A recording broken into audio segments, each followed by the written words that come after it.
Good afternoon. It's Robert and Julia Miller with the J. Patel Group and Rethink Real Estate with another exciting real estate update. Hello. How's everyone doing? Hope everybody's staying safe, enjoying all the election drama. No, not enjoying the election drama. Could be a long time. It will. Like 9 days to count one of the states if it's needed, so we'll see. Why? So we decided to come from a new venue. Yeah. This is courtyard. our front courtyard on this historic Arizona day. Yes. We're going to set a new record, 95 Hot. degrees. Record hot.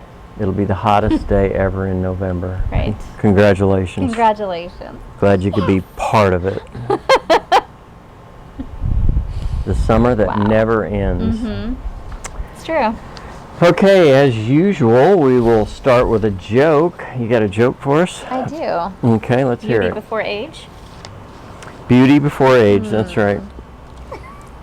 You do look very nice today, Oh, by the way. thank you. I like I love what this color on you too. As well, I like what you did with your hair. Good. Very nice. Okay, so what do you get when you pick a pig's nose? I have no clue. I wouldn't do that unless I had to. Hamburgers. I know. It's not funny. Oh my gosh, that's a great one. That's a good one. Glad you Yeah, enjoyed it. I like it. Hamburgers. Hamburgers. Boogers. Okay. I am having one weird day. Really? First, I find an entire hat full of money. Oh, okay. Then some guy with a guitar chases me down the street. Is that a crazy day or what? Oh boy. Oh my gosh. Okay, there you go. There's the Okay. jokes for the day. Good stuff. We've got a heavy report for you. A little bit heavy report for you. Yeah, We'll we'll get try to to that make in it a brief. Don't fall asleep. Don't fall asleep. We'll do our best. It's pretty exciting stuff. So. Today in history? Yeah, today in history, in the year 2000, Hillary Clinton becomes the first former First Lady to win public office, elected senator, November 7th. That was a bit of a mouthful. She becomes the first former First Lady Right. to win public office. Right, she became a As an senator. elected senator. Okay. Yeah. 1994, George Foreman knocks out Michael Moorer, becoming the oldest ever heavyweight champion at the age of 45. Right. 1992, Carol Moseley Braun is elected the first black woman to the U.S. Senate. Okay. Okay, so 1992. Yeah. what am I missing here? Carol Moseley Braun is elected the first black woman in the U.S. Senate. Right. That's in 1992. Okay. But in 2000, Hillary Clinton becomes the first former First Lady to win public office. Got it. Right. Okay. All right. I'm on track now. Okay. 1936, Italian dictator Benito Mussolini describes allying with Germany as an axis. I always wondered where that came from, the axis. World War II. Yeah. Why is that significant? It was just Germany didn't align with a lot of countries, but Italy was one of them. So they chose poorly. Or so they thought. Yeah. On November 4th, in Egypt, Howard Carter discovers the opening to King Tut's tomb. Ah. That would have been awesome to be a witness to. If you haven't seen our Mystic video, go watch that for a reference. Oh, brother. Okay. I found this interesting. It just baffles me how women's rights have taken so long to evolve and get caught up and get right with the world. And so this was kind of positive to see. 1893, Colorado grants women the right to vote November 7th, decades ahead of federal law. So Well, that's good pretty for cool. Colorado. Yeah. Yeah.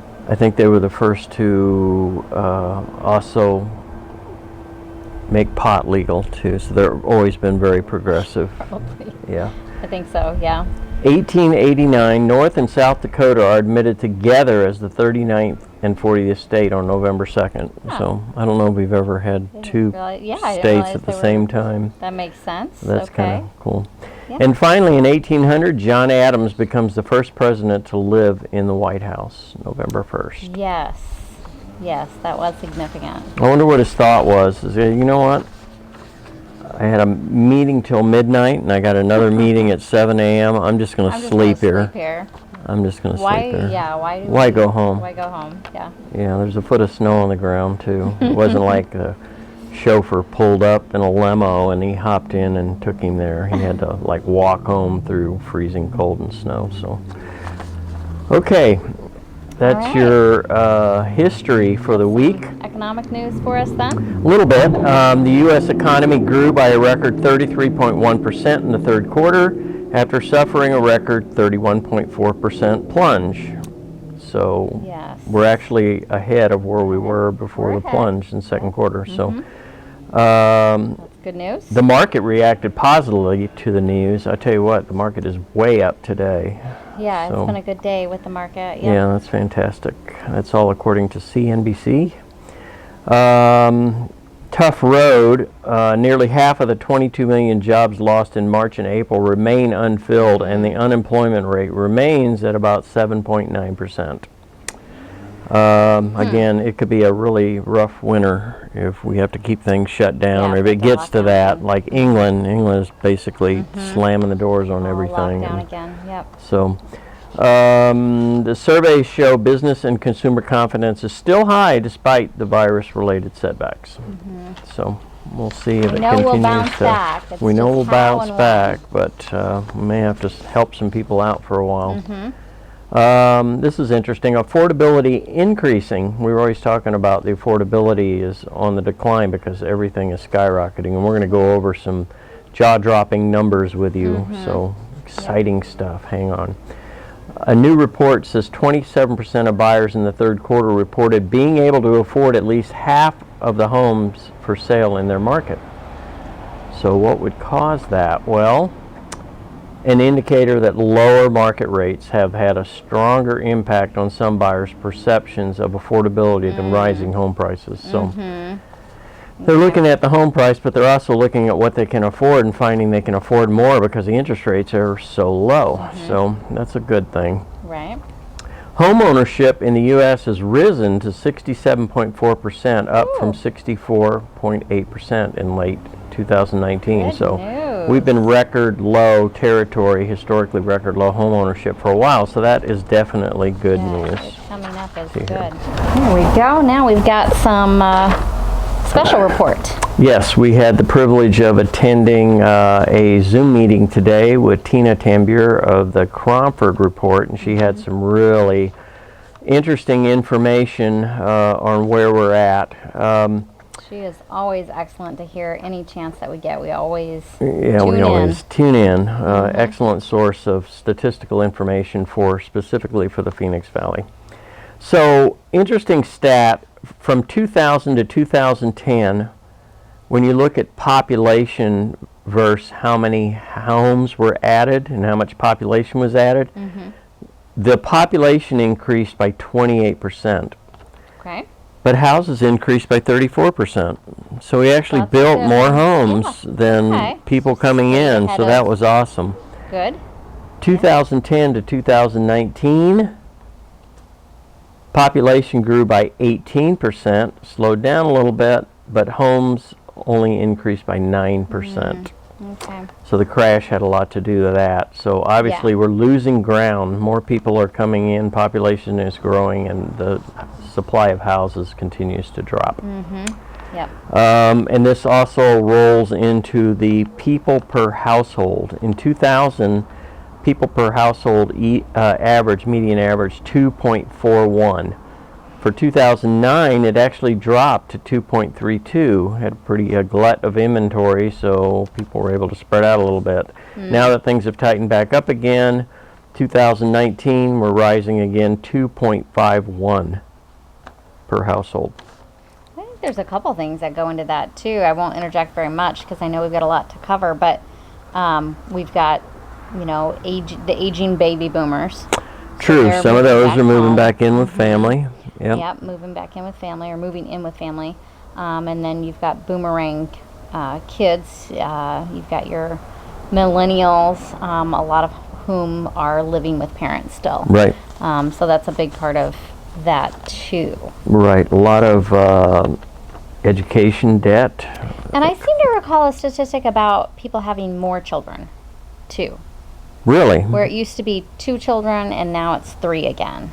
But No. I can't cite where I remember hearing that, but I do remember hearing people are having more children. Do some research and you can report back to us. I'll do that. Stay tuned. Stay tuned. Okay, this one was really jaw-dropping. Since May, appreciation is up 9%. That's only 5 months. That's more than we had all last year, and last year was a record-breaking year. We're up 9% in 5 months. Astounding. Even worse, since May, rent is up 12%. Yeah, that's tough. That's a crazy high. And that's going to roll into something that we're going to talk about here in a little bit. Okay. So hang on to that thought. Yeah. As far, again, foreclosures are just they're flatlined at the bottom of the graph as far as sales every month, and really no one in their right mind is going to allow their home to go into foreclosure because they have too much equity in it. You have too much equity. Worst case scenario, you just sell your home and walk away with your equity. You never let your home go into foreclosure at this point. So definitely don't, if you get behind on your payment, there are options, and we're going to go into a few of those. I love those options that she gave. It's a great way to tie in forbearance and foreclosure. Right. And those questions. Right. Let's jump to that. Let's go ahead and do that. The forbearance and avoiding foreclosure. Yeah. If you do find yourself in a situation with forbearance, and I don't think anybody's there right now, but at some point, if you've went into forbearance for 3 or 4 months on your mortgage, and now you have the 5th month, you owe 5 months, what do you do? Yeah. We have a number of options. Number one, talk to your banker and see what they will work out just with your existing loan. If you run into problems where they're giving you some pushback, you have a number of options. If you have a 401k, a retirement account, you can borrow from that. I know there's penalty involved, but we have a solution. And the interest rate's lower than what you might get if you go to a lender. Right. You can refi at a record low rate. Just roll everything into your new mortgage and start all over again at a lower rate. You may find you end up with a lower payment, even rolling the 5 months in. Okay, rent it out if you have another place to go. Right. Rent it out for more than your mortgage, and then take the residual and pay back your 401k. So that's a cool option that she put out. I thought that was really good. Brilliant. Sell the home and qualify for a new mortgage, a smaller home. You can, like I said, just sell the home and pocket the equity, and then figure out what you're going to do from there. And then don't forget that there's still tons of pandemic-related support programs out there. Yes, there is. So make sure you do a Google search on that too. Go to government, the Gov website, and there's pandemic relief programs galore. So make sure you take a look at those too. So interestingly, she looked at where are all these new homes going to be built to handle this new population coming in. Yeah, great maps and and resources. I'll link to the websites that she referenced. What I noticed is everything as aging as it goes out. Oh, yeah. So in the center of the valley, not so much, but the north and, oops, lost my paper there. I'll have to get that in a minute. The north side, northwest where we're at, definitely is in the purple. It's definitely a hot spot for where a lot of the new developments are getting released and built and opened up. And some in the southwest, far southwest, and even central, north central. Yeah, there was even some North Scottsdale. Yeah. So those are going to be your hot areas in the Northwest Valley. Yep. This little pocket and surprise. So needless to say, demand is skyrocketing. Again, we talked about new population moving in and lower interest rates. So demand is just going through the roof and supply is falling. So she's showing us the graph and they're just going in opposite directions. And so it should taper off. It's not sustainable. It's best when they come together. That's a more balanced market, is when supply and demand kind of meet. Sure. Obviously. Yeah, that's where you're going to get the balanced market and what you want. But buyers and sellers, we meet. 9% appreciation in 5 months, that's just not sustainable, and at some point it has to give. But right now it's not on the radar and we're not seeing it on the graph. So. Well, and there's not going to be a depreciation either. It's going to be leveling off. Yep. Yeah. So the $1 million question, where are we going to get this new home supply? Listings are not increasing. It's going in the opposite direction from demand. So yet to be seen what's going to happen. Where's the demand coming from? California, some of the other central, eastern, Chicago, New York, New Jersey. We're getting a lot of influx from there. A lot of different areas. A lot of folks that were stuck in urban areas because of their jobs are now able to work away from home. So they're getting, looking out here as an option and still working right at home.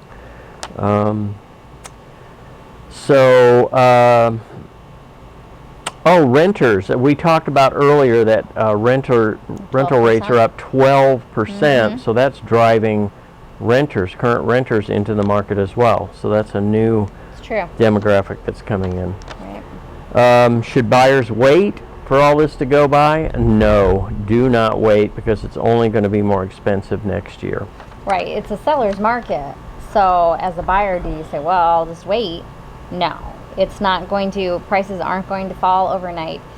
She equated it to a speedboat, like the stock market. The stock market quickly responds to economic news, whereas the real estate market is like a tanker, real slowly moving.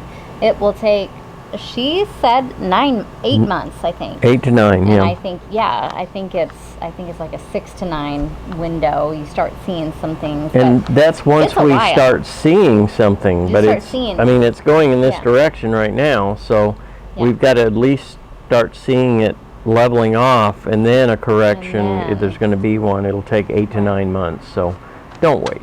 Don't wait. If you've got the money now, do it now. If it's a good time for you now, do it now. Yep. Yeah. So finally, new listings are way down. Pretty obvious. Nobody wants to move. So new listings, they have nowhere to go. They may want to move, but have no other landing place. 35% of homes are selling over asking price. Yes. This is true. So if you're looking for a bargain and think you're going to lowball, don't waste your time on that. You're just going to miss the house that you really want. So don't go that route. And don't,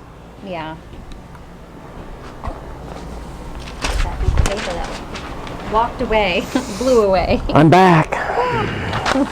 Okay, let's take a quick look at interest rates, wrap this up. I know that was kind of long, and hopefully everybody's still awake. I think we did good. Yeah, we recapped it pretty well. Good job. Thank you. Interest rates, 30-year, 2.854. Very nice. 15-year, still under 2.5 at 2.47. 2.447. And the VA is at 2.504. Wow. Valley inventory. Let's talk inventory. Pretty stable, although typically this is the time that we see it supposedly taper down a little, but this is not a normal year, so things are kind of staying just flat. Yeah. Valley-wide, 8,337. Did you hear her reference 2010 or 11? 2010. We had 50,000 homes. I thought it was 57,000. Or 57. It was over 50,000. And I remember that. Yeah. I remember that.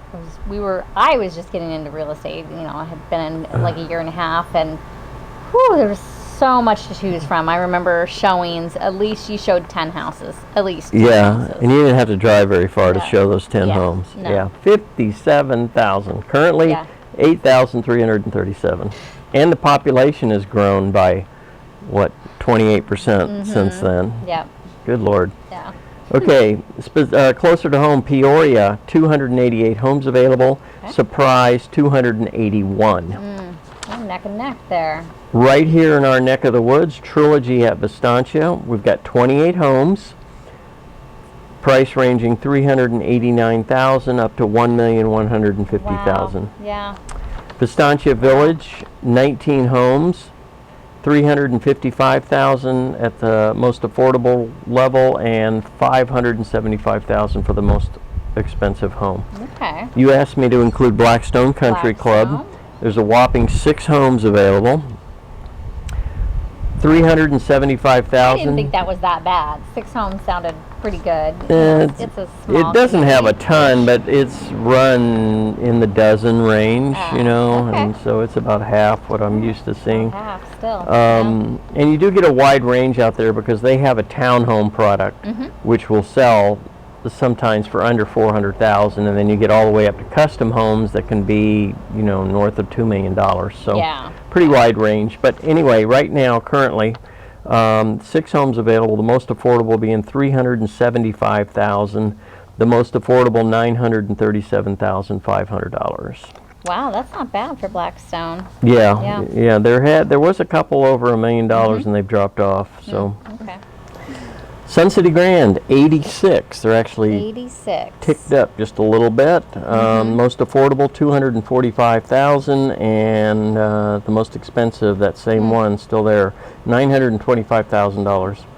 And the second most expensive home is $721,000.